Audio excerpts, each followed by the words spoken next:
Avez-vous déjà eu l'impression que la nuit, l'atmosphère de votre maison change? Vous est-il déjà arrivé de vous réveiller à 3 heures du matin, sans raison apparente, avec le cœur qui bat la chamade ou une angoisse inexplicable qui ne vous appartenait pas la veille au soir? Nous passons environ un tiers de notre existence à dormir. C'est une nécessité biologique, c'est un besoin physique. Mais ce que l'on ne vous dit pas souvent, ce que la médecine ne peut pas expliquer et que la psychologie effleure à peine, c'est que le sommeil est un état spirituel spécifique. Il y a une promesse implicite que je dois vous faire avant d'aller plus loin, et je veux que vous l'écoutiez attentivement. Vous ne dormez pas seul, spirituellement parlant. Mais attention, cela ne signifie pas que vous êtes sans défense. Ce que nous allons aborder aujourd'hui n'est pas fait pour vous effrayer. Le but n'est pas de vous donner des frissons ou de faire du sensationnalisme bon marché. Non. Cette vidéo est conçue pour être révélatrice, éducative et surtout restauratrice. Nous allons dévoiler comment le monde spirituel opère lorsque votre conscience humaine est éteinte. Nous allons voir comment des mensonges subtils ouvrent des accès majeurs dans votre maison. Et surtout, comment récupérer votre autorité pour fermer ces portes de manière définitive. Aujourd'hui, vous allez apprendre à transformer votre chambre, qui est peut-être un lieu de vulnérabilité, en une forteresse imprenable.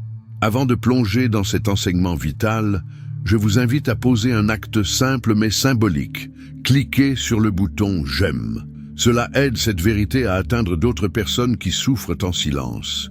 Et dites-moi dans les commentaires, depuis quelle ville ou quel pays nous suivez-vous aujourd'hui?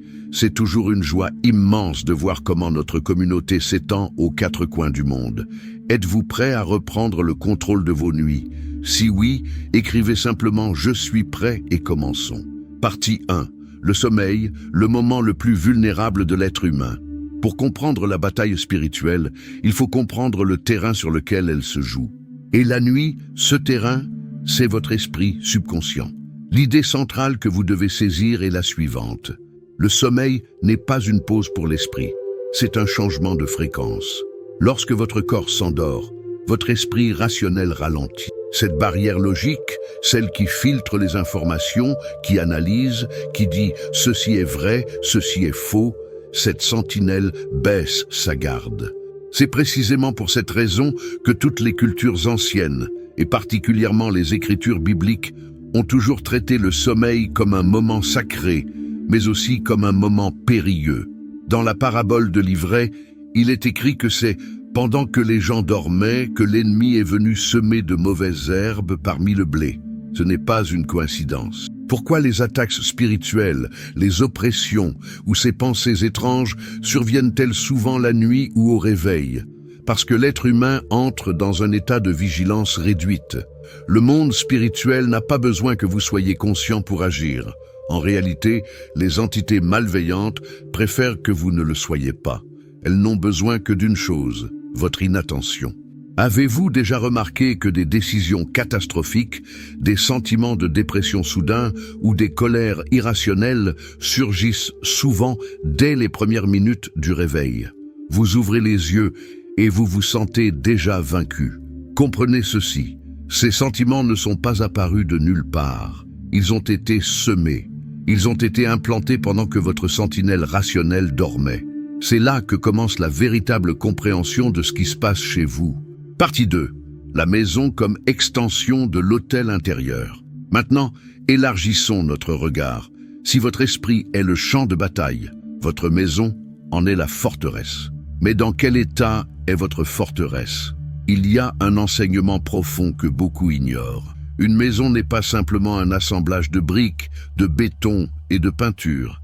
Spirituellement, une maison est un environnement de permission.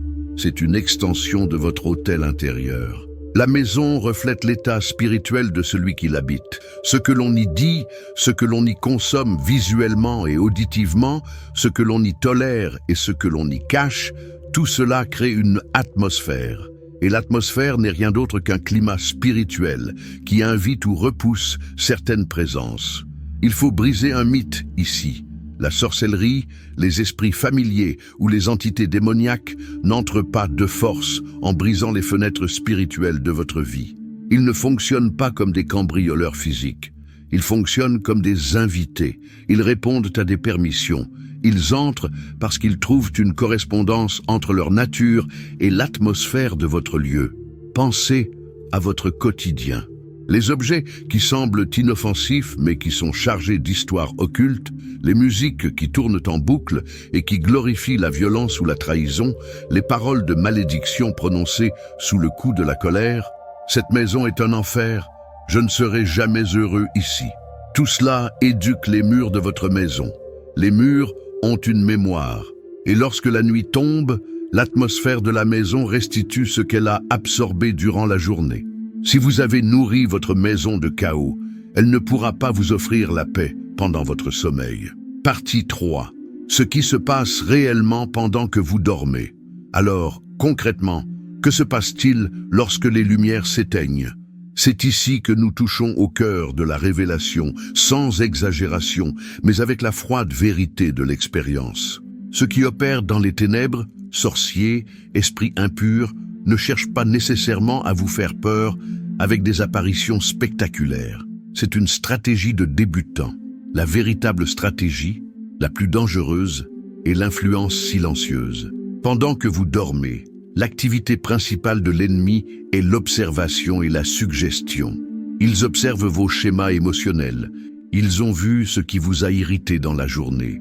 Ils ont vu cette petite brèche de jalousie ou ce moment de désespoir. Et la nuit, ils viennent faire pression sur ces points. Ce n'est pas de la possession, c'est de l'oppression et de la suggestion mentale. C'est ce poids sur la poitrine qui vous empêche de respirer profondément. C'est cette fatigue intense au réveil, comme si vous aviez couru un marathon alors que vous étiez allongé. C'est cette confusion mentale qui fait que vos rêves deviennent des boucles d'anxiété. Retenez cette phrase puissante. Les entités ne créent pas de nouveaux mensonges la nuit. Elles viennent nourrir les mensonges que vous avez déjà acceptés le jour. Elles viennent arroser les graines de doute que vous n'avez pas rejetées avant de dormir. Partie 4. L'histoire de l'objet infiltré. Étude de cas. Pour que vous puissiez visualiser exactement comment cela fonctionne, laissez-moi vous raconter une histoire. C'est une histoire qui pourrait être la vôtre ou celle de n'importe qui. C'est une illustration parfaite de la légalité spirituelle. Imaginez une maison tout à fait commune, un environnement tranquille, une famille qui aime Dieu, qui vit sa vie sans scandale. Rien, en apparence, n'était hors de place. Le changement n'a pas commencé par une explosion ou une catastrophe. Il a commencé par un geste banal. La maîtresse de maison a reçu un cadeau. Un simple objet de décoration, esthétiquement beau, rien de monstrueux ou d'effrayant. Il venait d'une connaissance, quelqu'un qui voulait faire plaisir, mais dont le cœur était rongé par l'envie et qui trempait dans des pratiques occultes sans le dire. L'objet est entré dans la maison. Il a été posé sur une étagère, sans prière, sans discernement, simplement accepté comme une décoration. Les premiers jours, rien. Le calme absolu. C'est souvent le piège. L'ennemi attend que vous baissiez votre garde, que l'objet fasse partie du décor. Mais ensuite, le sommeil a commencé à changer. Ce n'étaient pas des cauchemars classiques avec des monstres. C'était plus subtil et donc plus dangereux. Elle a commencé à faire des rêves confus. Des rêves où elle se retrouvait dans sa propre maison. Mais les pièces étaient déformées, les couleurs étaient grisâtres.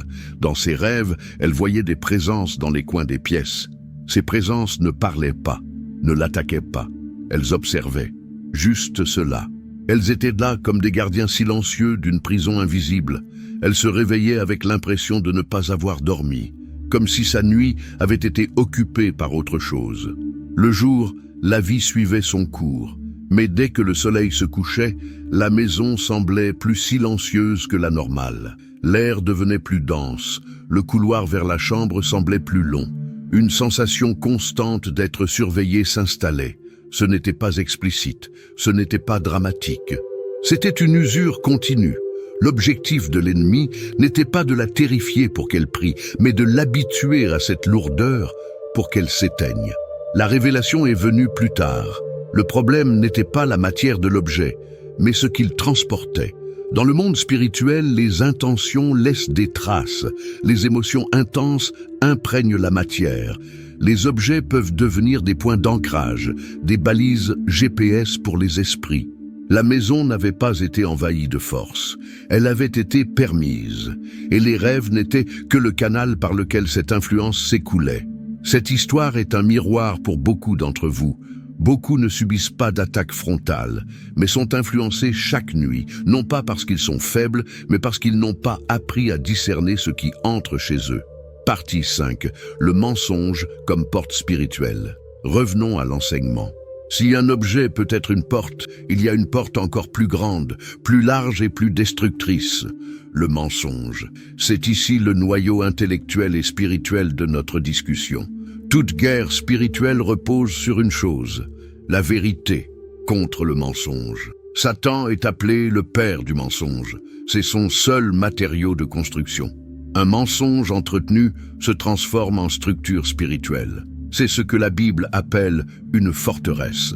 Cela peut être un mensonge sur votre identité, je ne vaux rien, je suis une erreur, un mensonge sur Dieu, il m'a abandonné, ou un mensonge sur votre passé, je ne serai jamais libre de cette culpabilité. Pourquoi est-ce si important pour la nuit? Parce que la nuit, ces mensonges deviennent des aimants. Si vous vous couchez en croyant que vous êtes une victime, vous attirez l'esprit de victimisation. Si vous vous couchez en croyant que vous êtes sans protection, vous attirez l'esprit de peur. L'autorité spirituelle ne consiste pas à crier fort, elle consiste à être alignée avec la vérité. Le diable ne craint pas votre voix. Il craint la vérité qui vit en vous. La vérité apporte l'alignement. Le mensonge génère une fragmentation intérieure. Et cette fragmentation crée des brèches émotionnelles qui deviennent des points d'influence spirituelle. C'est pour cela que certaines personnes prient toute la nuit, sans ressentir de paix. Ce n'est pas un manque de foi, c'est un manque d'alignement interne. On ne peut pas chasser un démon tout en câlinant le mensonge qui lui donne le droit d'être là. Partie 6. Vous n'êtes pas une victime, vous êtes responsable. C'est le moment de changer de perspective. Jusqu'ici, nous avons parlé de ce qu'ils font. Maintenant, parlons de ce que vous pouvez faire. Cet enseignement est crucial pour vous redonner votre pouvoir. Je veux que vous compreniez ceci. Vous n'êtes pas une victime à la merci des esprits. Vous êtes responsable de votre territoire.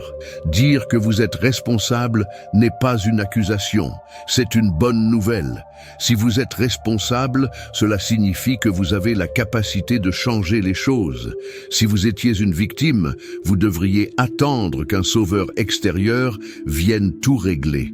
Mais en tant que responsable, vous avez les clés. Le monde spirituel respecte la hiérarchie et la cohérence. Rien n'agit légalement là où la vérité est restaurée. Votre autorité ne vient pas de vos émotions, elle vient de votre position. Partie 7. Comment fermer les portes avant de dormir? Protocole pratique. Comment, de manière pratique, fermer ses accès ce soir même? Oubliez les rituels complexes ou les formules magiques. Nous parlons d'autorité réelle. Voici ce que vous devez faire pour sécuriser votre nuit. Premièrement, la révision de la journée. Avant de poser la tête sur l'oreiller, faites un scan rapide. Où ai-je menti aujourd'hui? Où ai-je permis à la colère de se coucher avec moi? Le repentir est l'arme la plus puissante pour fermer une porte. Quand vous vous repentez, vous retirez le droit légal à l'ennemi de vous accuser pendant la nuit. Deuxièmement, le silence intentionnel. Nous vivons dans un monde de bruit. Prenez 2 minutes de silence total avant de dormir pour déconnecter votre esprit du chaos du monde et le reconnecter à la source divine. Troisièmement, la consécration de l'environnement. Ne faites pas que prier pour vous, priez pour la pièce. Déclarez à voix haute, « Cette chambre est un territoire du royaume. Tout ce qui n'est pas invité par Dieu doit partir. » Faites-le avec intention, pas par superstition. Quatrièmement, la gestion des objets. Si vous avez chez vous, dans votre chambre, un objet qui vous met mal à l'aise, dont l'origine est douteuse, ou qui représente une alliance passée, ex-partenaire, pratique douteuse, débarrassez-vous-en. Ne négociez pas. Votre paix vaut plus cher qu'un souvenir. Partie 8. Le sommeil comme lieu de guérison et de révélation. Il est temps d'inverser la narration. Nous avons parlé du danger, mais la vérité ultime est celle-ci. Le sommeil a été créé par Dieu pour être un lieu de restauration spirituelle. Il en donne autant à ses bien-aimés pendant qu'ils dorment. Lorsque votre maison est alignée, lorsque les mensonges sont brisés, le sommeil cesse d'être une vulnérabilité pour devenir une arme. C'est dans le sommeil que Dieu restaure vos émotions, répare votre corps et parle à votre esprit par des songes divins. Lorsque la vérité habite votre maison, le repos revient. Et un chrétien reposé est un chrétien dangereux pour les ténèbres. La vigilance ne signifie pas vivre dans la peur ou la paranoïa. Vivre en pensant qu'il y a un démon sous chaque tapis, ce n'est pas de la foi, c'est de l'idolâtrie de l'ennemi. La vraie vigilance, c'est la maturité. Celui qui comprend le monde spirituel ne craint pas la nuit, il la gouverne. Je veux maintenant prier pour vous. Je sens que pour beaucoup d'entre vous, cet enseignement a réveillé quelque chose. Vous réalisez que cette fatigue n'est pas normale, que cette ambiance chez vous doit changer. Là où vous êtes, si vous le pouvez, fermez les yeux ou mettez la main sur votre cœur. Faisons cette prière ensemble, non comme une poésie, mais comme un décret royal. Répétez ces paroles ou faites les vôtres en esprit. Seigneur, je me tiens devant toi en ce jour. Je te remercie pour la révélation de ta vérité qui éclaire mes ténèbres. Je demande pardon pour toutes les portes que j'ai pu ouvrir, consciemment ou par ignorance, dans ma maison et dans ma vie. Je renonce maintenant à tout accord avec le mensonge. Je renonce à la peur, je renonce à la culpabilité et je renonce à l'héritage de l'échec. Je brise maintenant toute influence occulte qui a pris racine dans ma maison. Je déclare que les murs de ma maison sont consacrés à la lumière. Je déclare que ma chambre est un lieu de repos, de paix et de révélation divine. Que toute entité, toute surveillance maléfique et toute projection astrale soient brisées et renvoyées loin de ma demeure. Je plaide la protection divine sur mon sommeil et celui de ma famille. À partir d'aujourd'hui, je reprends les clés de ma maison, au nom puissant de Jésus. Amen. Respirez profondément. Ressentez cette légèreté. C'est cela, la réalité de l'autorité. Je veux que vous posiez un acte prophétique maintenant. Je veux entendre votre voix dans le monde spirituel et dans le monde physique. Écrivez cette phrase de victoire dans les commentaires. Déclarez-la publiquement. Ma maison est un territoire de lumière. En l'écrivant, vous plantez un drapeau dans le sol. Vous informez le monde spirituel que le propriétaire légitime a repris le contrôle. Utilisez aussi l'espace des commentaires pour témoigner. Si vous avez vécu des expériences similaires ou si cette vidéo vous a donné une clé que vous cherchiez, partagez-le. Votre témoignage peut être la clé qui libère quelqu'un d'autre qui lit les commentaires en ce moment même. Soyons une communauté qui s'élève mutuellement. Si vous voulez continuer à recevoir cette nourriture solide, si vous voulez cesser d'être une victime pour devenir un guerrier averti, abonnez-vous à la chaîne et activez la cloche. Nous allons aller encore plus loin dans les prochaines vidéos. N'oubliez pas, les ténèbres ne peuvent pas rester là où la lumière décide de briller. Restez ferme, restez vigilant et surtout, restez dans la paix. On se retrouve très bientôt pour le prochain enseignement.